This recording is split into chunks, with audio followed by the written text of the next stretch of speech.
It was real bizarre. See, this is the kind of thing where I'm like, this is another reason I can't understand why cults don't want me. You're like, you had me at farm. I'm like, hell yeah, let's go. Show me them ducks.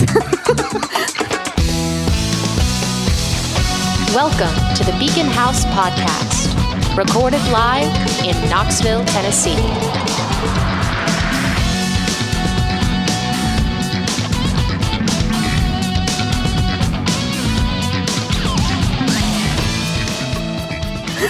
Welcome to the Beacon House Podcast, everybody. We are here today. We're going to talk about something we don't usually talk about on the Beacon House Podcast. We're going to talk about Disney.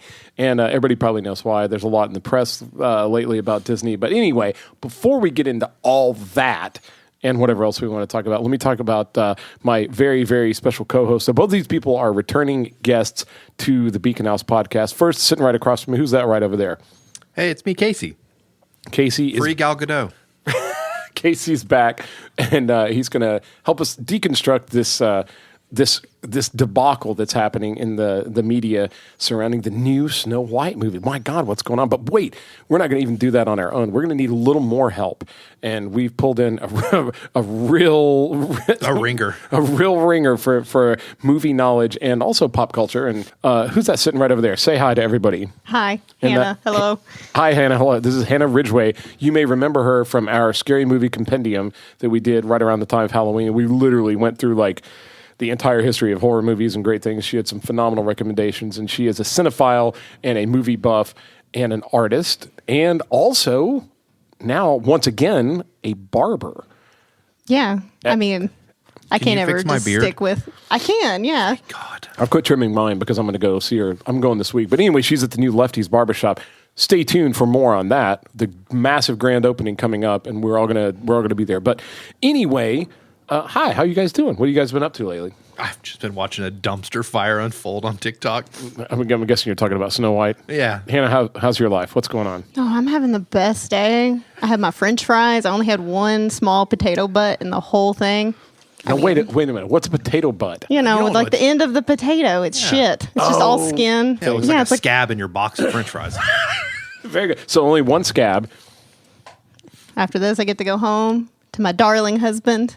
Oh, shout out Tyler! What a fucking awesome guy. Now I just feel like I'm getting FOMO for not knowing who Tyler is. Tyler's great, dude. Between the two of them, they're just cooler than you. Talk about like an inferiority complex. Those two are made. They're both phenomenal artists, and they're like really smart and also like real personal and fun. They're great people. Anyway, now look, I want to say. Let me set this up a little bit.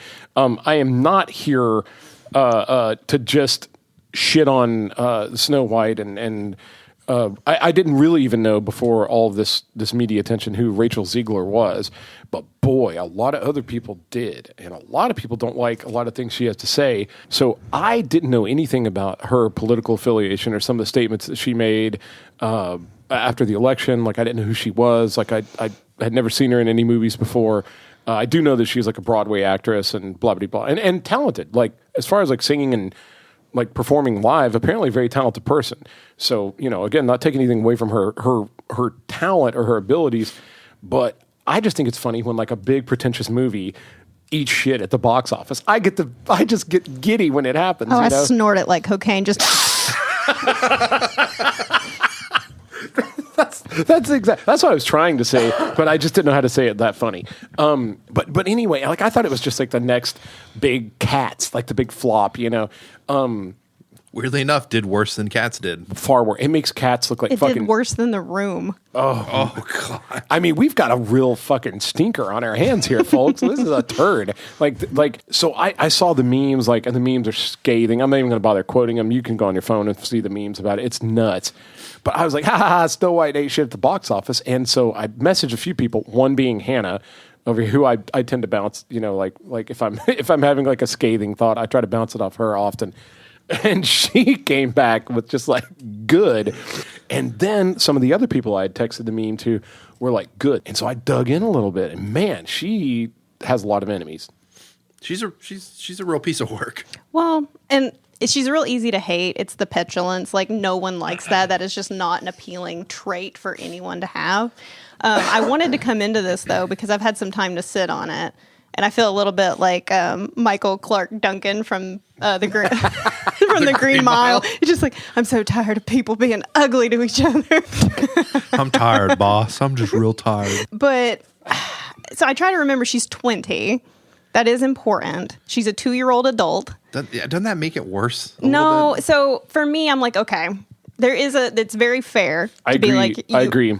You're paid to do sell a product, and you're doing a shitty job, and there are consequences for that. And she's probably still just now learning. So I didn't realize how young she was. So that right there, again, to be perfectly fair here, like somebody that age that's got that much talent, who's been on Broadway already, and had probably just people telling them how fucking amazing, how incredible their farts smell. Main character. Yeah. I mean, and there's this new thing too, where every person on the planet thinks that they are an activist, with like half-baked opinions that they don't think about before they say things. Ugh. And social media makes it really easy to just shove it out there. And it's like, she probably said this stuff to her friends and got rounds of applause. Yeah. And then she just like, and I guarantee she has like no self-reflection about it, where it's like, oh, I shouldn't have said that because people hate me. It's this like self-perpetuating problem of like, well, they're just haters.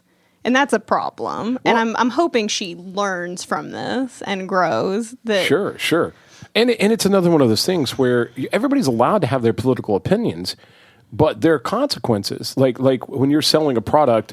You were in an interview and you have a soundbite of you making a very controversial statement. However you feel about that, it's like, do you really want a petulant child to be the voice of the thing you agree with? So it's like, even if you agree with her, it's like, I don't know that that's like the tone you want to take. Exactly. Well, and the thing I always go to is like, consider all the people whose livelihood depends on the success of this film. I mean, this is an investment. So they're hoping people are going to spend money on it. They're invested millions in it. There's people that worked on the film and they have a reputation. You know what? This is on their resume now. Like the guy that was the gaffer, the lighting guy, like the people that worked inside in the interior of the whole organization. Now this is like, oh, what's the last movie you did? These people are fucked, and they didn't say anything. They just showed up to do a job. Yeah. I mean, this is one of the first cornerstones of like what made Disney successful, and there's so many people that really care about this IP. And the first thing you do is shit all over the original IP. I never even watched the original. It was scary, and it was made in 1937. And it's like, okay, but like people really love it, and people can objectively, think about film and stories and look back and be like, you know what? Yeah, maybe that wasn't the best, but that doesn't change the fact that we can think multidimensionally. And think about, you would hope that we could think multidimensionally. Like. A lot of people are demonstrating they maybe don't have that ability, but at the same time, like, yeah, I totally agree. The one of the first things, and again, I didn't dig a whole lot. I didn't have to dig a whole lot. Like, she's a pretty obvious creature. You know what I mean? You watch one or two sound bites of like Rachel Ziegler, and you're okay. I get it. I see where I know exactly the kind of person we're dealing with here. I've seen it before in the press, but man, like. The thing that shocked me was like how oblivious she was to the repercussions of like the stuff she was doing. Like, I mean, obviously everyone in Hollywood, I'm not saying that it's a monolith, but that's pretty safe opinions in Hollywood that she has. I think the big difference, and I think that like modern America, like normies like us, the peasants, like we know that people, have different opinions or don't like us or whatever else. But I think that there's a big difference between having these opinions along coinciding with your promotion of the film instead of, I said this 6 months ago before I was even cast, or I said this after all of the press tour was done just on a random post on social media. Yeah. I mean, that's a big difference. Well, and to go back to what you're saying about the original movie being in 1937, I feel like that's a big problem right now in Hollywood, especially with remakes in general, of being like, well, this movie was made back then and it hasn't aged very well, so we're going to redo it and make it to where it's like more appropriate and more, I guess would be the term, woke now. But it's like a lot of those movies, they're fine. Well, they're of their time. It's like people trying to cancel John Wayne. And it's like, the dude's been dead for 20 years. Like, are you really like, yeah, he said some weird things back in the day, but also it was the 50s or the 40s, 50s, 60s. Times were different. You can't just go back in time and make someone pay for that. Yeah, you have to consider these things in context for sure. Well, and there's something to be said about the timelessness of fairy tales and the timelessness of mythos. Like, yeah, there's some weird, crazy stuff, or yeah, there's some stuff that we kind of look at and we raise our eyebrows a little bit, but that doesn't change the fact that these stories have meaning for people. And I'm pretty sure that the original source material, the fairy tale that Snow White is derivative of, I believe I read somewhere that it's got all kinds of like murder and like it's very dark. Like you think the original Snow White was a little bit edgy, in terms of theme and stuff like that, or it was just like this romantic story that for some reason is troublesome today.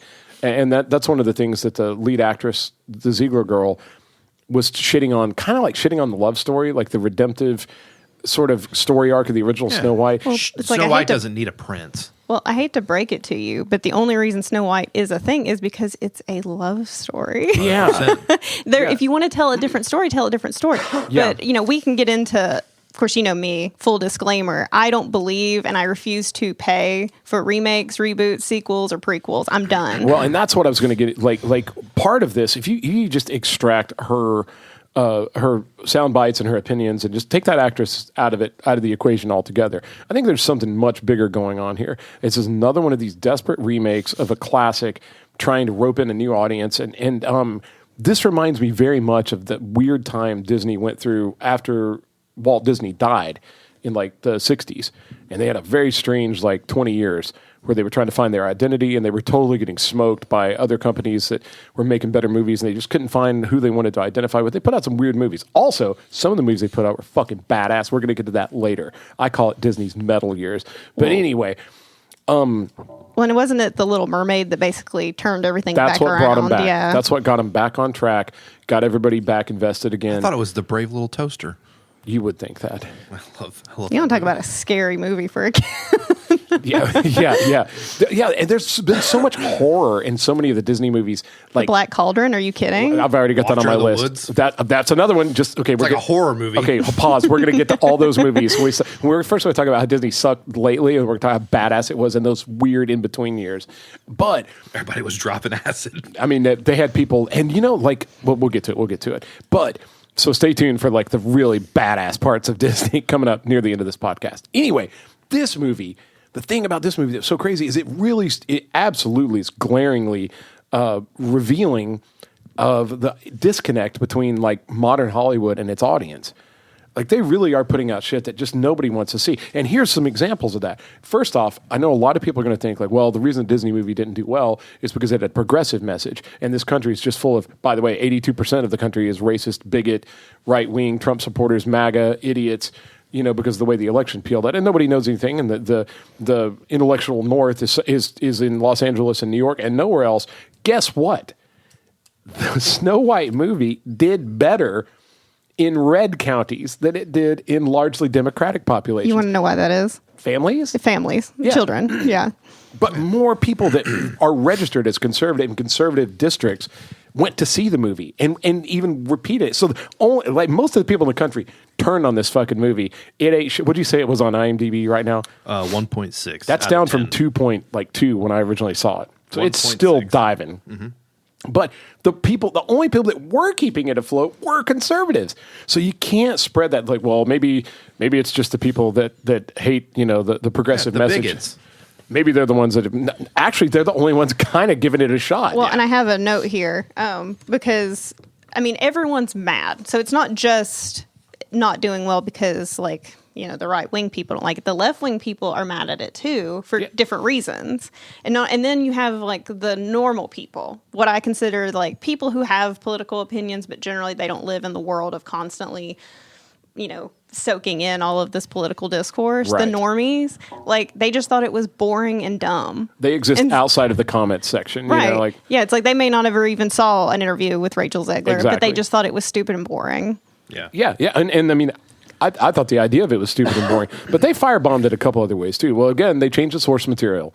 They tried to rewrite the original. And by the way, the original, I did a little bit of digging. I'm not super familiar. I'm not an expert on the original Snow White, but I do know that it's a classic, and it was massively successful for its time. I'd like for you to talk about that again here in a little bit. But also, the music that was in it was extremely advanced, very haunting, not at all not schlocky. And they just changed a lot of things. Apparently the music of the new one is this revamp, modern Broadway type that just didn't land with anybody. They took a lot of the parts of the story that were kind of endearing. They took those out in order to kind of add this empowerment story to her. But the fact that one of the comments she made was, I'm not going to bleach my skin. Like somebody was asking her, like, "Oh, it's Snow White," and she's like, "Well, I'm not going to bleach my skin. Like people are going to have to take me how I am. I'm not white, yada yada." And it's a big eye roll moment for her, on the red carpet. Like people watching, it's just like no one said anything about it. Like, did anybody actually think that her ethnicity had anything to do with this at all? Well, I think that it was the most. I mean, because obviously they also there was a race swap with Halle Bailey in The Little Mermaid, and I think Rachel Zegler was trying to ride the coattails of that drama to like drum up. Well, and I think that views. too, it's a pretty bold move, but because of that, I think when you have a character named Snow White, whose skin was white as snow, I think that you're going out of your way to like be like, yeah, take that, white people, and like that's take that, whitey. Like that's fine, I guess. But I mean, I think that I'm sure there was people that were like, well, she's not and white. Maybe I just didn't pay enough attention to that descriptor. Like I was, when they said the fairest of all, I thought they just meant her general demeanor. I thought she was supposed to be the sweetest, the nicest. Like she was just like the coolest. She's not chick. that either. Well, and that's the problem is, I generally am of the feeling that like, is it my favorite thing that you change? Of course, again, we're talking about something where I hate remakes, reboots, reimagines, all that stuff. Sure. And so I would be more happy just to never have to think about this stuff. But, it's happened before where someone's been, swapped a little bit, but if they're genuine enough to the character, people will overlook a lot. Yeah, 100%. I just didn't realize inclusivity in Disney had a height limit. Like it was like you must be this tall to ride this ride of inclusivity, because the whole fact that people made us think about not hiring little people, and then Disney's like, fine, we'll put them back in, but we'll make them fake. We're still not going to give money to the any actor. Fucking did that solve? That just made it worse to me. And the CGI nightmare is a whole other avenue we can go down. They because look like walking corpses. It's gotten worse. Yeah, I heard they were very disturbing. Now, and full disclosure, anybody listening to this, if anybody saw the new Snow White and loved it, great. We're not just back to episode 1. We will not yuck your yum. We're just sort of commenting on the reaction of the populace and at large. No one liked the remake. Fucking hated this movie. Well, and why? That's kind of what we're here to kind of uncover. And full disclosure, I did not see the movie. I had no desire to see it before all the controversy. Mm-hmm. I might steal it just to watch it for funsies. I mean, maybe one of these days I'll check it out, and it might fucking slap. Who knows? But something has not sat well with many, many members of the audience, and that's what we're here to kind of uncover. Did Disney, are they so incredibly myopic that they didn't even think about the how to address their audience, and they just did another completely thoughtless remake that just lands flat? That's what it's looking like. It looks like they just really. They made all the wrong decisions, and the thing just ate shit. Well, and this has been a problem for a minute, where it's almost just now that we're seeing the slow death speeding up a little bit. Disney's having a lot of problems right now because The Little Mermaid broke even, I think. It's hard to tell. Like, some people have different estimates, but the general consensus is that The Little Mermaid remake broke even. Right. At best, it broke even. But they had a lot of original success with these remakes with Cinderella. So I revisited a lot of these remakes. Again, never really watched them prior to this whole being on this podcast, but I was really interested to like kind of go back and look at some of these remakes because they were successful. It's the whole reason that they continue to remake them. I mean, and we can even go so far as to go back into like the 2000s. I mean, you had the 101 Dalmatians remake. Right. And wasn't it kind of like they had to really spin it to call it a success? Well, but there's things that work about Dumbo. Didn't Dumbo kind of eat shit? Oh God, Dumbo is a whole other. I'm talking specifically about princess movies here, but what about Cruella? Well, I didn't look at Cruella because again, I was trying to focus more on the princess movies. Give us the tea. Give us the stats there, Ridgeway. And people really seem to generally enjoy the original Cinderella, and one of the big things about the original Cinderella is they used real animals. Now, they did CGI the mice a little to give them some sort of a little bit of a personality, but they realized that when you take something as beautiful and as like a labor of love as original Disney animation, and how hard people worked on it and how you tell stories through animation is so much different than how you tell stories with live action and everything. Yeah, absolutely. And I think that they realized that that would come across really stupid to have the whole like mice arc. And I took notes too because I know that in the original Cinderella, I think she only had like, I think it was maybe, I could be confusing it with Sleeping Beauty, but it was like, yeah, I'm confusing it with Sleeping Beauty. But my whole point is just that they did things to not necessarily improve on the original story, but where the original story maybe lacked a little bit, they improved on it in the sense of, you know, in Cinderella, she just like goes to the ball, she meets this guy, she thinks he's like super hot or whatever, and he's just like, I like what I'm seeing too. Like, he has no real agency. So they added more time to build on the prince. And so that just gave the almost complete canon story a little bit more of something. That makes perfect sense. That seems like there was somebody at the helm that made that call, and they that was the right decision to make. Mm-hmm. And then the costuming was beautiful, and that was something that was seen in both Cinderella and Maleficent, because, you know, they didn't really remake Sleeping Beauty so much as they decided to tell a different story that's kind of along those that same story, I guess. But the costuming was so sick. Like, there was so much thought between those two movies. Like, oh, well, we're going to give, you know, Maleficent a dress with like bird skulls all over it. Yeah. And we're going to dress Sleeping Beauty in this really kind of soft, kind of almost like sleep attire, these beautiful ball gowns. It's the same way with Cinderella. And then we get to Snow White, and it's just a costume off of Temu. Party City went out of business. Well, and the other thing people said it was like was what I saw online was people were like, why did they dress her in like the Parks costume? Yeah, I mean, it really looks goofy. It looks really goofy. Yeah, it's like when you're adapting something to real life, you don't make it look like the costumed mascots in your park. You make it look.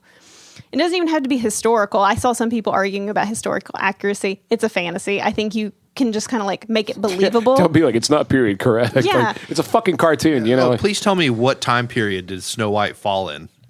It's just like Germany. 500 AD? It's supposed to be German, and it's, I'm not sure the exact like time frame that it's supposed to take place in. Well, that's my point. Is like, it's a fairy tale. It doesn't matter when it takes place. So there's this concept in film that's called believability. And so it's not that you necessarily have to be accurate. You just have to make the audience believe it. The suspension of disbelief. And when you have this god-awful, ugly colored costume. And the hair. That looks cheap. And the hair.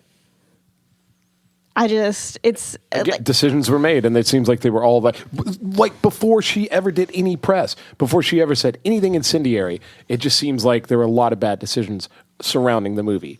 And why? I guess that's the next thing. Why did they do all that? How did this happen? I think one of the big factors that I saw a lot was they were blaming a good chunk of everything happening on the writer's strike.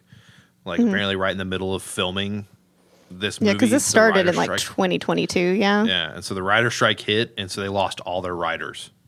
But they had to still put out a product, so they're having to like bring people in who would just do the job, who didn't maybe know. This is an interesting No, I'm not saying I agree with that. I'm just saying that's one of the theories. And that's valid. You know, like there could have been a lot of things outside the control of the original producer. Like this anything that failed this massively was probably like a joint effort between several different factors, you know? Well, and I feel like it's been building because this is not the first movie that has been shittily written or what.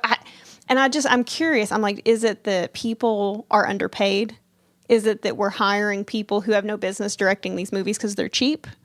Is it because the budget for this movie ballooned. And so I don't know what the answer is. I'm like, is it just ballooning because the cost of making these things is so astronomical? And then I wonder, because we had a real good renaissance of film when people had like handheld VHS tapes, recorders and stuff. And I wonder if what it's going to take for movies to be good and interesting and beautiful again is like slashing these budgets to where you can't just balloon it out of control, where you have 2 hours worth of credits of just random people on set that you've paid, and like you have to be more creative with your choices. So instead of just making everything a CGI nightmare, you have to use forced perspective to make normal people in costumes look smaller, or hiring little people for roles, not excluding them just Tangible because, effects, not excluding them just because one big named actor thought that maybe he was the only one who deserved to have roles in Hollywood. Yeah, that's a solid theory. I mean, and God, I'd love to see that happen. I'd love to see people not be able to just send everything off to the CGI lab and my God, not that CGI can't be done well, but it rarely is. Well, and it's overused. Yeah. People are using it for the wrong things because I think, it's got bad CGI is usually the kind of low, punch that a lot of people like to immediately go whenever something is ugly. I'm like, it's not the CGI necessarily, it's the lighting. Absolutely. Everything's so well lit now, and you would think it's well lit because it's expensive. And we got to make sure we see everything. I'm like, yeah, but you don't want to. You don't want to, not at all. We were talking about that, I was having that discussion with a friend of mine the other day about it might have been our pal Hunter. If it is, shout out Hunter. Also Hunter, shut up. But anyway, we're talking about some of your favorite movies, seeing them on that brand new super high def plasma crazy 3D TV whatever, and it looks terrible. Yeah, and I would so much rather just have a good 2D screen that doesn't have all that depth stuff. My God, everything, you could tell how fake everything is, and it just, again, that whole suspension of disbelief just evaporates, and you're no longer seeing something in its original, just artistic. You're not allowed to interpret it anymore. It's just being crammed into your eye sockets. Well, and speaking of Captain Pancreas, I literally watched.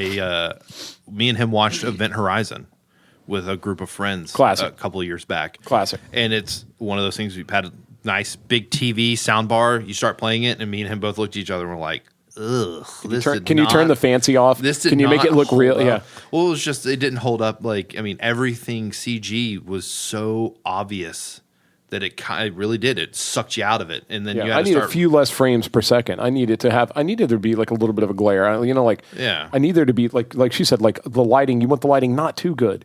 You want it to actually look like something. But contrasts and highlights. I mean, I always think about in Lord of the Rings, the original trilogy, where Galadriel, they lit her eyes with Christmas lights because they wanted her to have a different kind of look to her than everyone else with a standard eye light. And those Christmas lights, it's it makes her look like she's got stars in her eyes and stuff, and it's really beautiful. And no one really made a big deal about it. Yeah. Because, it's not something that it has an impact, but you don't realize it as the audience, and that's the goal. And no one does contrast well anymore, and everything just sort of gets washed out tonally because there's color and there's contrast and there's tone, and it's all just middle kind of muddy. Yeah, it almost feels like. Well, and I feel too, once you get that disbelief, you look at CGI and you realize how bad it is, all of a sudden you start hyper-focusing on the writing and you start hyper-focusing on the acting, and then you start picking that apart. And so it's the moment you pull the thread, it all starts to unravel. It's not just, you could have a movie that once you put all the pieces together, it fits perfectly. That one of those layers starts to crumble, and then all of a sudden you start Now, it might be my ADHD, but that's usually what happens to me is you start watching these old movies and you start pulling away at that string and you go, no, man, I think this might actually have been a bad movie. Well, and you compile, yeah. So at that, with all that in mind, it seems like this, the new Snow White movie might be just the very next logical adaptation in this series of declining movie artistry, especially with the terrible remakes of classic movies and trying to retool them to make them a little more relevant. And at the end of the day, that's a money grab. Well, yeah. So that was what I was going to say as well, and it's particularly with Disney. And this is the case for all of them. It's not just Disney. If you make a movie about a Rubik's Cube, as far as I'm concerned, you're an idiot. And so but Disney, I feel has gotten this formula where they had success with some remakes. And so they were like, okay, these almost always make money. And it's best case scenario, you make the exact same movie. Worst case scenario, you make a shittier movie. But I think they got comfortable with this is just something we can do and just make money every single time. And for a while that was the case because even the bad ones made money. Yeah. They eked across the finish line. Maybe not a grand slam success, but they got there. Everybody got paid. It was enough to greenlight the next project. Aladdin didn't do super great, but it made money. Yeah. Little Mermaid broke even, maybe. This one has not come close. Would you agree that it almost seems like Disney is trying to rewrite the history of their old movies? Well, going back to the old movies being maybe didn't age well, so now they're trying to go back and remake it to I where think it's a little more progressive and it does age well, so that way. So Real quick, And they're dropping the ball, obviously. But I think I just have to think, because I know how like commerce works. Somewhere in the ivory tower, there's somebody that doesn't give a fuck about any of that. I'm I hate sure. to say it. I know that's cynical. the shareholders. There's somebody on a yacht that doesn't give a shit about anybody's feelings, that owns 65% of the company, and they've got a cell phone, and they're screaming at an executive like, and his name's Bob Iger. why are my stocks declining right now? Get somebody in there that can make a successful movie, you idiot. And they hang the phone up and they order more shrimp, like Dennis Quaid in The Substance. Shout out to Substance. Shout out Coralie Farge, who knows how to make a fucking movie.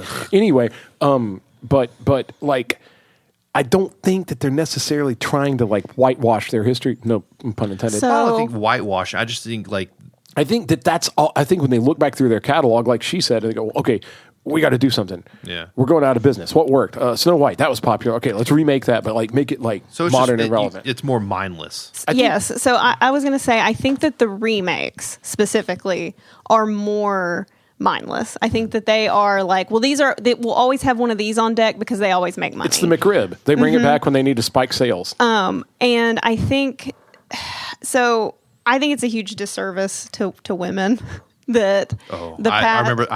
yeah, The so notes. Bring the notes. I have notes on this because Take this, Rachel Ziegler. well, I think what happened was they were just like, they listened to some asshole Redditor who made the stupid low-hanging fruit jokes of like, well, Ariel gave up her voice for a man. And it's like, that is such a reductive examination of The Little Mermaid that she Absolutely. just gave up her voice for a man. It's like, no, she was tricked by a sea witch. And she found herself via being on land, and he fell in love with her despite having this fantasy of this sea siren that he heard, and he like gave up on that to be with her. And you know, there's so much more to it, and I don't like that sort of hand waving away, but I think it's almost like they took that to heart. The past 5 Disney princesses have not had love interests, and I'm a big fan of more than just romance stories. I mean, we have familial love, and I really think that they were on the right track with Tiana and Rapunzel from Tangled. And it's almost like they just kind of gave up, and then they were like, well, they can't have love interests anymore. And it almost sort of takes things away, because while I agree that not everything has to be a love story, love is like a human experience. I mean, any kind of love. And so to like diminish that of like, well, what's really important is our political aspirations. And it's like, I don't know about that.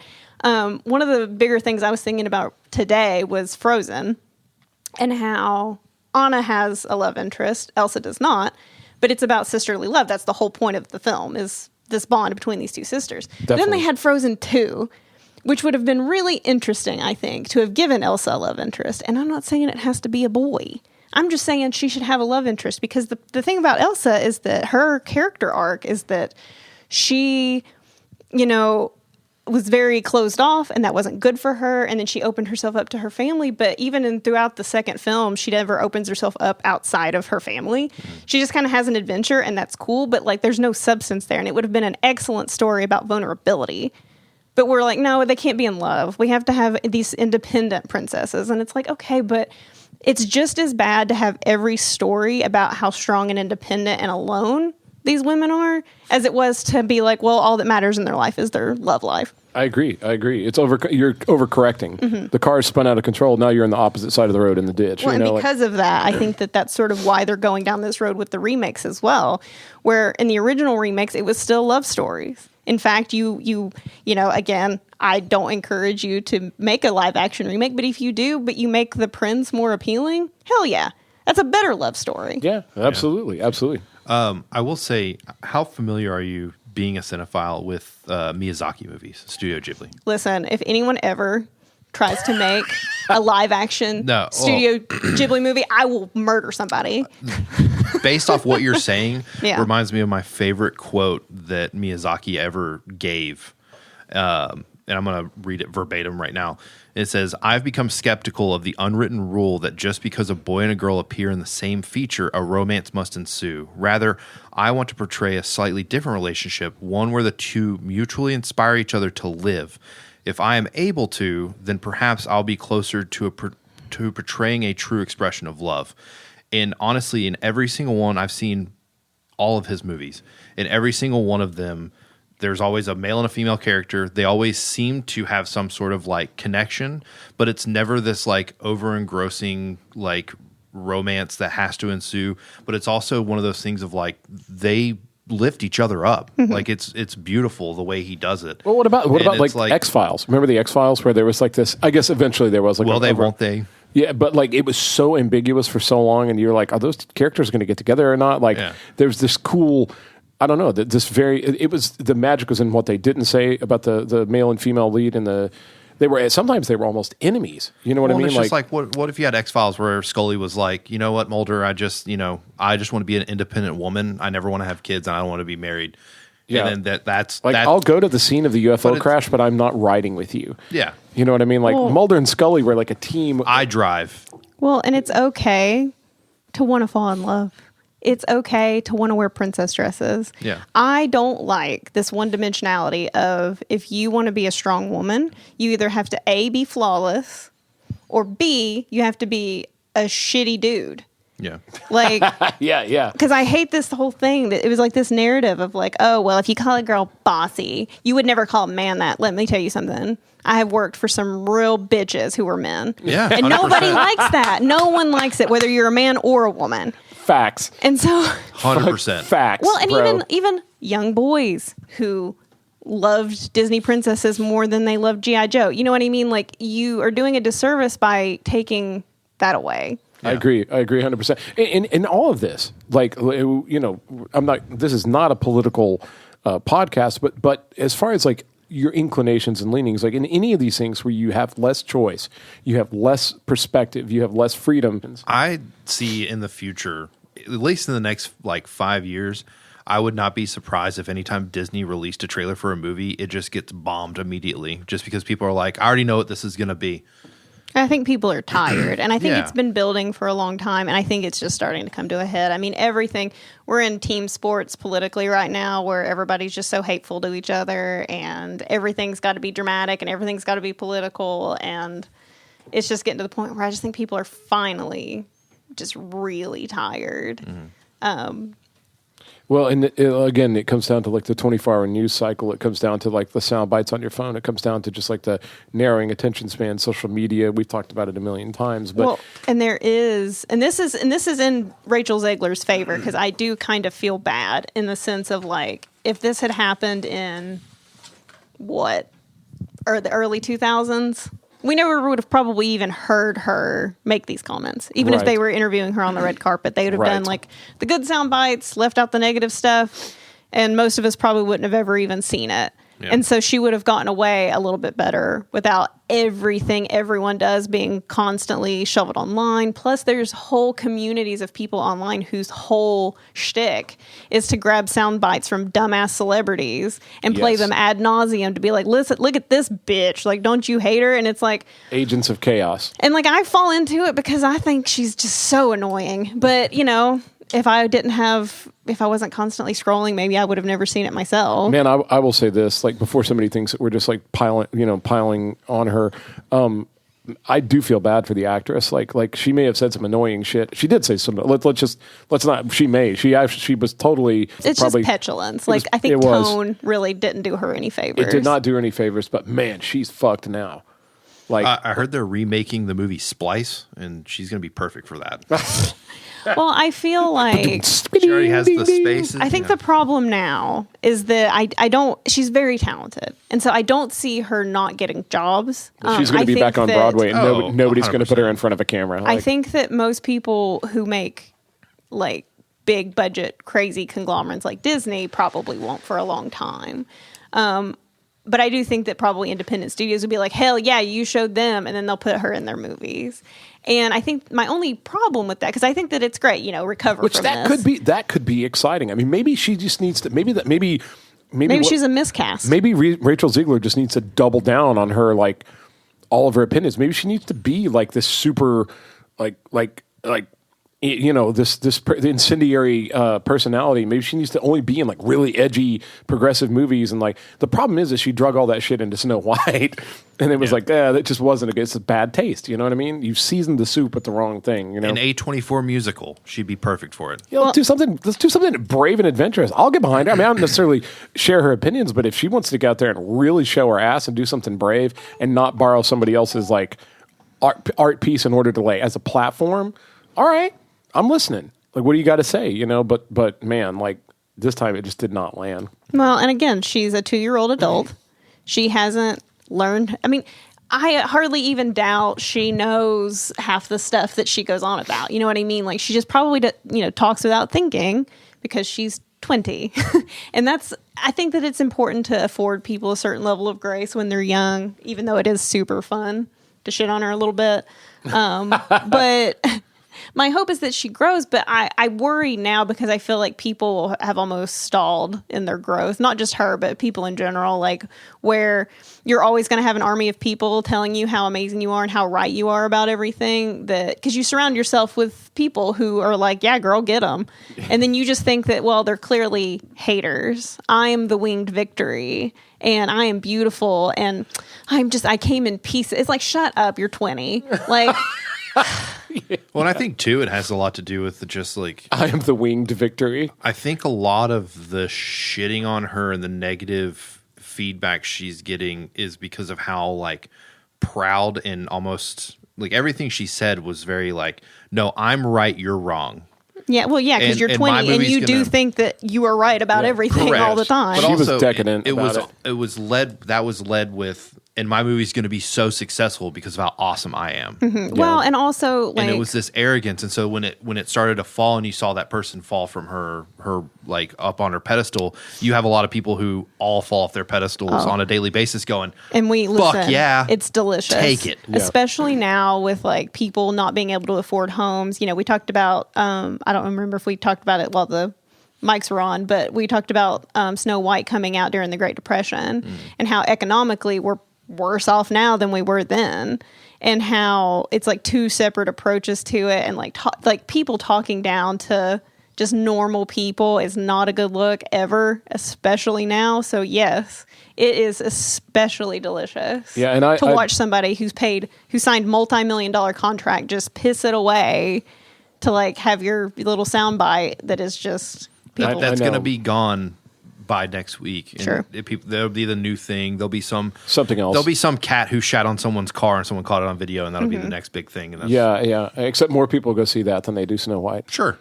I will. Hey, well, and it's listen. We also are paying a lot of attention to her. Gal Gadot can't act. Why is she in things? There's also a clip of that too. Yeah, because like originally, apparently like some of the things that Ziegler said like had it cast a lot of negative attention on Gal Gadot, who's an Israeli, and so there was a whole big thing. They're on a press tour together, so that's already messy. But then like somebody put together a clip that go, look, stop paying attention to Ziegler for a minute. Look at some of these scenes, and they had edited together scenes of like Gal Gadot as the evil witch, and it was bad. I hate to say it, it was bad. Like I liked her in a couple of things she did. She's a female action star. The first Wonder Woman. No, she was actually in a couple of things that were sort of, they had some substance, but man, this role just, it's bad. I don't know enough about Gal Gadot to make this assertion, so this may seem random, but I feel like they're all Nepo babies. And so I'm like, as I look at some of these actors and actresses, and I'm like, woof, how did you get here? What is this? And it has to be that you're a Nepo baby, right? Like, because I watch her performance, and this is not new. She's not been the best in anything. Yeah. And so it's been really strange to watch. It's the same reason that I'm confused as to why, like, I don't know, why is The Rock in everything? I don't get it. None of this makes sense to me. I honestly think it's just because Hollywood in general is tone deaf. And I think we talked about this before we even started recording. They say they have such an incredible, they cannot see their audience at all. They can't. And every day I'm reminded of Ricky Gervais at the Golden Globes. I just go back and watch it because he nailed it. Like, he attacked all of those people and called them out for all their bullshit. And he called it.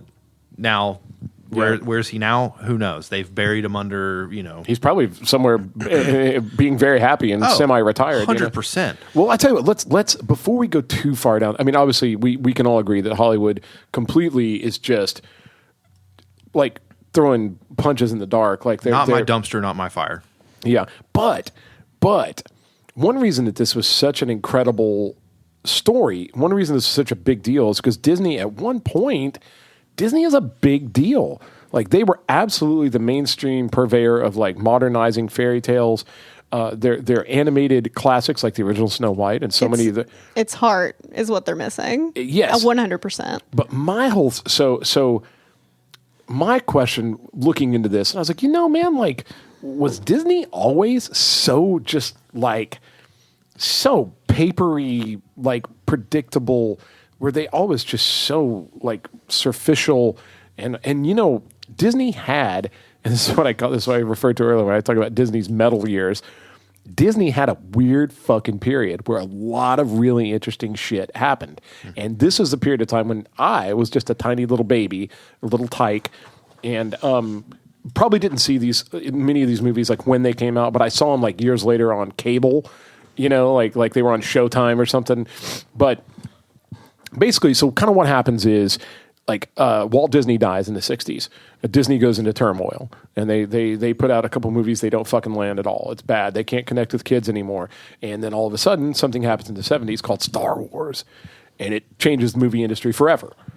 And all of a sudden, special effects are a big deal, practical effects, and all of a sudden, like just stuff like that. They connect with an older audience. They connect with teenagers. Lines are around the block at every theater in the entire United States, in the world. Disney kind of hops on that board. They're like, we have to connect with teenagers. So they hire some like edgy writers just straight out of film school, some of which are like Tim Burton was one of the few people they hired. There was another guy that they hired. I'm going to have to edit this. I'm going to have to edit this. I'm going to have to edit this. They hired a fucking genius called Don Bluth. He was an artist. He didn't stay with Disney very long, but he helped them retool some of their classic workings, and he left. And that guy went on to do a classic, my favorite animated movie of all time, called The Secret of Nim. And then also, he's the guy that originally designed the video game classic Dragon's Lair. A lot of people may not know what it is. It was the first ever video game that looked like a cartoon. Yeah. It wasn't just little blocks moving around. That guy did all the animations for it. And it looks like The Black Cauldron, which we'll get into. And there were so many people. One of the guys that was one of the original, the guys that worked on Star Wars and Empire Strikes Back doing the stop motion animation, that guy joined Disney to do a movie called Dragon Slayer, which may be the best dragon movie maybe ever made, including it was the first time you'd seen really good stop motion animation. The dragons looked unbelievable. They looked like the dragons do now in Game of Thrones, and it was spectacular. So they hired on a bunch of like people that weren't canon to the Disney history, and they made some fucking movies that were not necessarily huge successes, but they were artistically very adventurous. Like they took a lot of chances with some of these movies. Well, and what I was going to throw in here really quick too is that sometimes their biggest successes were accidents. So one of the top grossing films of all time is The Lion King. The Lion King was secondary. At the time, their big movie that they were trying to shovel out that year was Pocahontas, because they had had success with the princess movie. So they were like, now we're going to have this Pocahontas story. Well, turns out like above and beyond, The Lion King blew it away. It had like a way lower budget. They didn't expect it to be successful. They're like, kids don't want to be animals. Like they won't be able to identify with it. And then it ended up, making just unbelievable amounts of money. Yeah. And Disney kind of, during this period of time, we'll call it like late 70s to like basically all the way up until The Little Mermaid came out in like 1990 or something, 1989 or whatever. But they were kind of chasing other things, and they actually did it really, really well. It's not considered to be the greatest era of Disney by all means, but in 1979 they came out with a movie, The Black Hole. Black Hole was basically them chasing the Star Wars phenomenon and failing at it, but in the process coming up with one of the absolute most disturbing space movies of all time, with easily the scariest final scene of any space movie, maybe even Event Horizon, but it's absolutely like a 1970s Event Horizon. And it's about the black hole, and it's crazy, and there's a killer robot that slices everybody up, and it's nuts, and it's a fucking Disney movie. That came from the dark period of Disney. That movie scared the shit out of me when I was a kid. Not far after that, the Dragon Slayer movie I'm talking about came out in 1981, and it had a balls-out cast, and it had crazy, incredible special effects for the time. And the guy that designed the dragons in Dragon Slayer was one of the original consultants for the dinosaurs in Jurassic Park. And they were almost going to go with like the stop motion dinosaurs to go through that. And then they decided to do CGI. And they made the right decision. Of course, whoever the original Jurassic Park stands up. But Dragon Slayer was a Disney movie. And it looks like something like, it's super medieval. It's like got all these like, there's sorcery in it. It's really dark. It was good. Not long after that, you may remember this movie, or you may not. It's called Something Wicked This Way Comes. It was a Ray Bradbury story. And it's fucking dark. It's about this carnival that comes to this town like once every 100 years. And they're called like the Autumn People. And like everybody in the town like goes at the carnival and they get hooked on all these weird little like rides. And it basically they consume and kill everybody in the town. Super fucking metal. That was a Disney movie called Something Wicked This Way Comes. If you've never seen it, you've got to check it out. There's so many scenes in the movie that are just spectacular. And again, balls out, like early cast, like incredible. But that was 1983. That was Disney trying to get into the like almost horror genre. And then they went all the way into the horror genre with Watcher in the Woods. That was a Disney movie. And that actually, I think that was the first R-rated, That movie freaked me out. PG-17 Disney movie. Like kids actually couldn't go see it in the theater. That was a total departure for Disney. But they actually made a horror movie.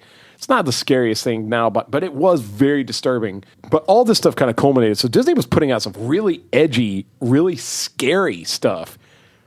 And then that kind of culminated with the Black Cauldron, which is kind of like the black spot on their resume because it was a mess. It was based on a series of books, kind of again like the original Dune movie that David Lynch did.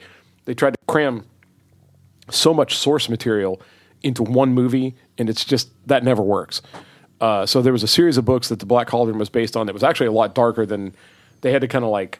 They had to cut a lot of it out in order to get it in the movie, and then that changed hands. The company got sold. This is a really weird time for Disney. Like. This is around like mid 80s, but the thing was in production, I think, for almost 10 years. And they wanted, like, again, to connect with teenagers. So, like, it has the scariest Disney villain ever, like the Horned King, crazy looking. It's like a necromancer, basically, that like kills people. He reses an army of the dead. It's nuts. I mean, there's some little Disney shit in it, but it's very, very adult type cartoon. And there was no music. There were no songs in it. Like, it was really just, I think that was kind of like them trying to catch up with The Secret of Nim. Mm-hmm. And this very cerebral animated stuff. Anyway, but they finally get a guy that comes in and finishes the animation, and it never really landed because it was such a. They built this entire thing kind of by committee. So many different people worked on it and quit, and it just didn't have a chance. But it is one of the darkest Disney movies, and it scared a lot of people. They said children were reported like they couldn't sleep for weeks after seeing it. Like people took their kids to see it thinking it was going to be your average Disney cartoon, and it fucked them up real bad. Again. Disney's metal years. So Disney didn't always suck, like in terms of like not having an original fucking idea. And Disney wasn't always afraid to take a chance. Like they had some really crazy years. But I totally encourage anybody, and I'm probably missing a couple too. I think there was, Walt Disney did a little short movie with Salvador Dali. Have you heard about this? It's called Destino. Mm-hmm. Apparently, like back in like 1945, Walt Disney and Salvador Dali like got together and did a whole bunch of opium or something, decided to make a movie together. And it's crazy. You can watch it on YouTube. It's only like 7 minutes long. They didn't finish it before Walt Disney died. And I think in 2003, his nephew like brought in an animator, kind of finished it. But it's like a musical, kind of a love story set between this girl. She falls in love with Kronos, like the god of time or the living embodiment of time or whatever. But it's all set in this Salvador Dali type landscape. And it's a fucking acid trip. It's bonkers for 7 minutes. It's fucking nuts. And even like what you're talking about with how dark Disney got in the 80s, that kind of bled over into the 90s and early 2000s with Tarzan and Hercules and Mulan all have like these kind of little bit of a dark undertone. element. Well, I mean, like 20,000 people die in Atlantis. Yeah. Like everybody's just having ships fall on them and everything in that movie. Well, it's like, I mean, you think of Tarzan, how the villain in that movie dies, where he just gets tangled up in vines and then drops and hangs himself. Yeah. And it's like it shows lightning strikes and you see a body hanging there. And it's like kids are watching this and they're watching the villain hang himself to death. Right. Well, and they say a lot of people's first experience with like tragic loss and grief was watching Bambi. Yeah. Like a lot of people weren't prepared for that scene when the mom dies in Bambi, and like parents brought their kids to the theater to see that, and they hadn't had that talk with the kids about like what happens when I die or what is death ever, and like the kids are forced to confront that mid-movie, you know, with the parents sitting next to them. But I'm happy about that. I think that we should feel stuff. I think we should feel comfortable with our children feeling things. I mean, fuck, like we don't all weep openly at the first 5-minute montage and Up, where I'm like, oh, I'm sorry, did I just learn about fertility issues? My God, that movie. Set to music? Like, what is this? I think Up is ranked at maybe as the saddest movie, one of the saddest movies. Or the first 11 minutes are just... Get out. You have no chance. I mean, if you can watch the first 11 minutes of Up without shedding a single tear, you're a sociopath. Yeah, when you die, a little battery just pop. You don't have a heart. Well, and I think that's how you can tell the difference between what is a good Disney movie versus like now where I can watch these things and I feel nothing.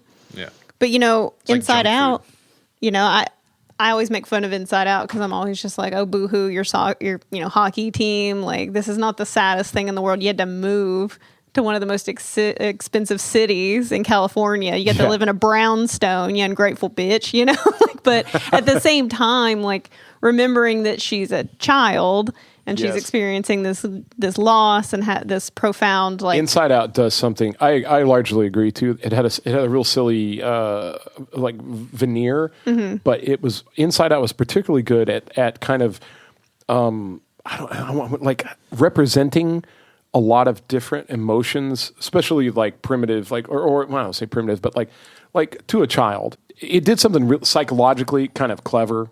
Inside Out did, but again, not the greatest. So here's some thoughts that I'm having, because you had mentioned earlier about Disney wanting to appeal to teenagers, and that got me thinking about how like there are less kids now.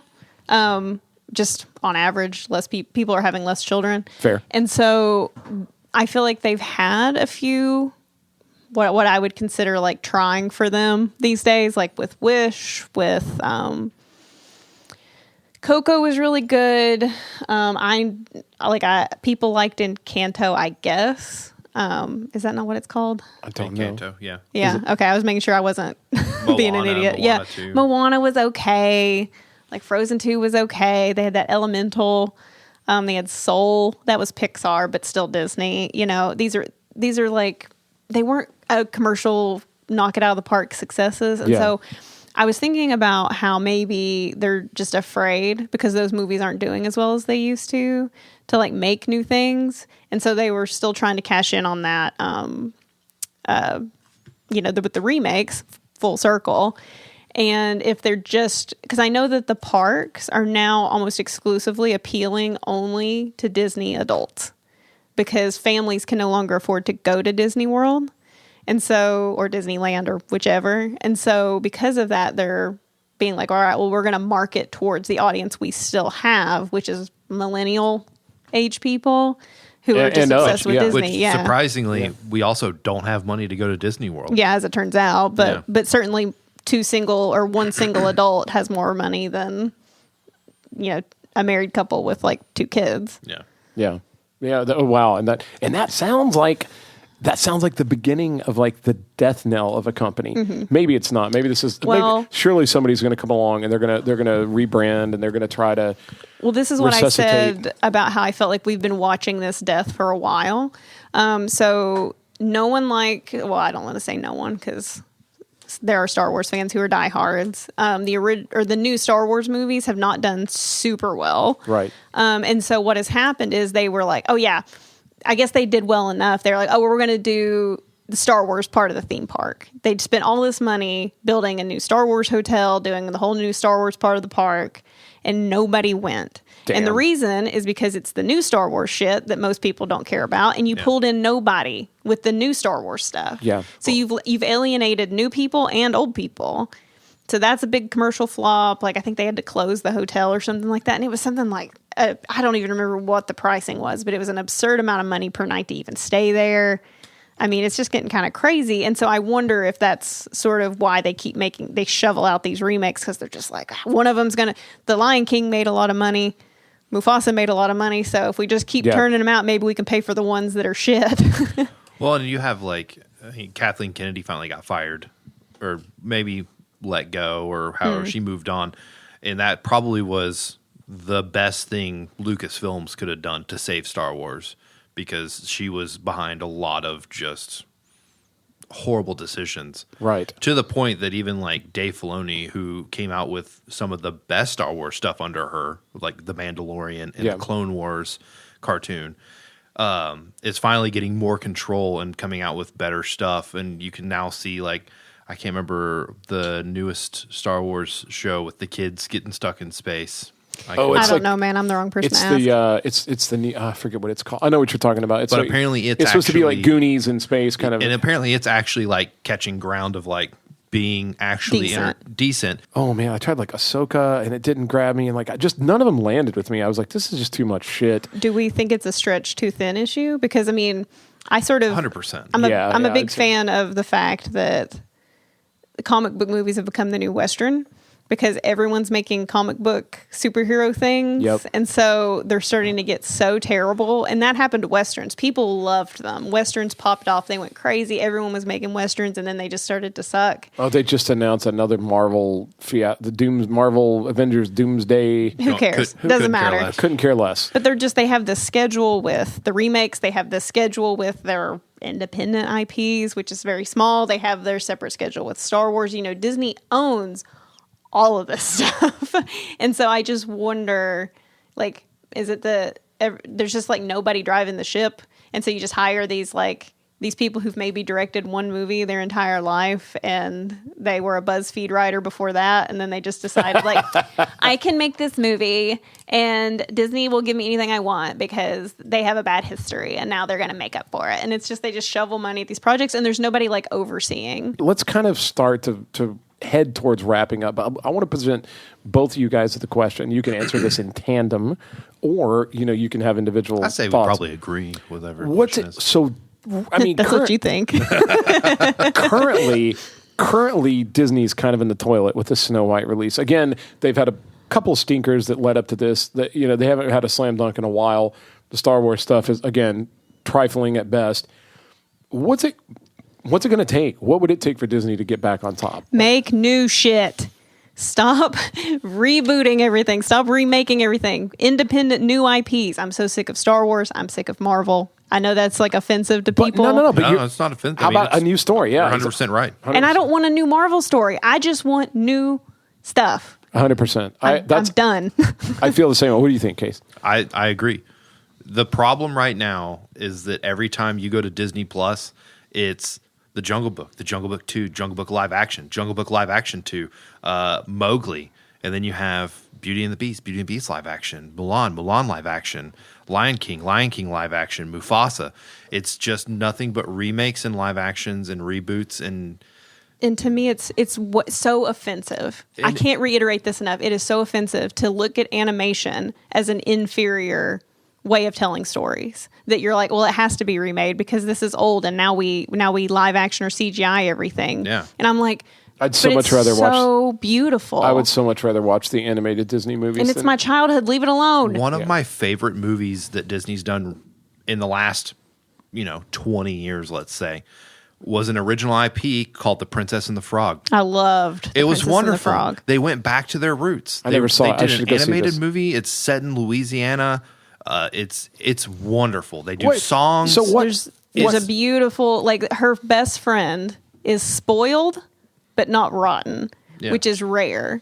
And it's like, yeah, I don't know. It's so good. I got to watch this. Great. Yeah, I love The Princess and the Frog. I got to go see this. It was just a wonderful. When was this? Time? Give me a time frame. When did I think that it was either 12 or something. I mean, I was out of high school when it came out. But it was just a movie that, like, I'm wondering why 2009. Well, which blows my mind. Well, and Tiana wasn't an asshole. She had her own goals outside of. She was like, I don't have time to fall in love with anybody. I got shit to do. And then she had her own goals and aspirations. And then, of course, hijinks ensue because it's a Disney movie and it wouldn't be a movie otherwise. Sure. But like the love story is simply like two people with their own like paths in life commingling and then doing their own thing until and then they fall in love, but that's like not the main part of the story. It's just a sweet, like, they complement each other. That's awesome. I got to go check that out. So that's a good recommendation for the audience to maybe get in, find a reason not to hate what Disney's been doing. And it's good traditional, like, Disney animation. It's not this CGI or this like Pixar, which nothing against Pixar. Some of my favorite movies are Pixar movies. Well, like I said, But Tangled is lovely. I love Yeah. Tangled as a movie. But it was this like animated. It felt like going to see Tarzan again or going to see Hercules. Like it really brought me back to a time when I loved Disney movies, and I think that's what they got to do. They got to make new stuff. They got to go back. I think right now what's happening. Have you guys seen the movie Step Brothers? Yeah. Right now, what's happening is Disney's Will Ferrell and we're John C. Reilly in the grave, and he's like burying, and we're like, what are you doing, Disney? What are you doing? He's like, well, I'm burying you. Shut up! Just shoveling shit over shit on top of us. And the only way that the only way I'll like ever really love Disney again, like I used to, is to stop, take 5 years if you got to take 5 years off, and come up with something original. Do something different. And we might be finally getting there because, like I said, the slow death thing, I mean, they've had holes for a while. For example, they ruined Marvel Comics. Not the movies, the comics. Comic book stores are closing that survived through just the worst era of comic books. Gosh, I hate that. And it's because of the comic books are just telling these terrible stories, and nobody's really looking over it because they're like, well, we acquired Marvel. We're making so much money on these movies. Doesn't really matter if we're paying attention to the comics or not, except now those comic book stories that are so terrible that are failing these comic book stores are becoming the movies. And then you have all these remakes that are finally starting to make less and less money, starting to fail. They're starting to get to a point, they had the Parks failure. So now maybe we'll get somewhere because they're really starting to actually feel the impact of these negative things that they're doing. Damn. You would hope. You hope. But honestly, like you said, there's a shareholder with 65% on a yacht. He just wants to know why his stock's failing. He doesn't care what the movie is. He's never read a comic book. No. But here's the thing. It's these people who are penny pinchers obsessed with their millions or their billions, they see, they actually start feeling the impact of it. And they're like, well, wait a minute. You need to do stuff that makes us money. Yeah. And you're not doing it. Yeah, and ultimately, the public will decide, which that doesn't give me a whole lot of hope either. The public goes in on some pretty stupid shit. Me too, me included. I've often gone in on a lot of stuff that nobody else liked, But that's the kind of thing it's always this gamble. When you start selling art, it's this massive gamble. But I don't know, well, guys. Listen, we got to wrap up. But thank you so much for being here.